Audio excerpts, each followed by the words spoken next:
Does Twitter have the right to ruin your life? In December 2013, a New York City PR woman called Justine Sacco was at Heathrow Airport when she tweeted this very ill-advised joke to her 170 Twitter followers. Justine chuckled to herself, pressed send, and wandered around the airport for half an hour, sporadically checking Twitter. She got nothing. She boarded the plane. It was an 11-hour flight. When it landed, she turned on her phone. Straight away, there was this text. Justine looked at it, baffled. Then another text from her best friend, Hannah.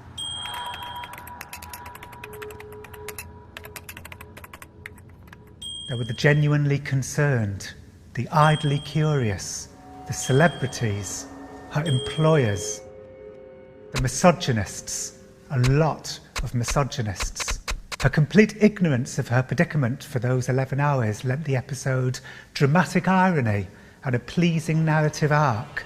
The hashtag began to trend worldwide, and then Justine did land, and a Twitter user was there to take her photograph. I could understand why some people found the tweet offensive, but it wasn't intended to be racist. As she told me when I met her a few weeks later, she was trying to make fun of white privilege. She said, living in America puts us in a bit of a bubble when it comes to what's going on in the third world, and I was making fun of that bubble. Justine was fired. When I met her, she seemed deeply confused and upset. She said she had a great career and she loved her job, and it was taken away from her, and everybody else was very happy about that. She wasn't sleeping. She was waking up in the middle of the night, forgetting where she was. She had no schedule, no purpose. Some people will feel Justine deserved everything she got. On Twitter, we like to see ourselves as the hitherto silenced underdog, cutting down the privileged elite. Actually, Justine wasn't especially privileged, but still, that's how we like to see ourselves. And it's not true. On social media, we have the power now.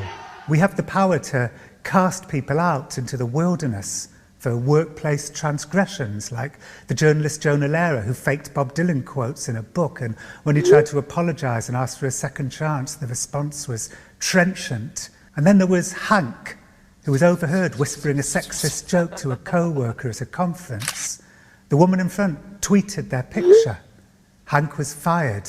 Then the woman, Adria, was fired and subjected to a horrific online harassment campaign, death threats and rape threats and racist insults. She still hasn't got a new job, and the harassment campaign continues to this day.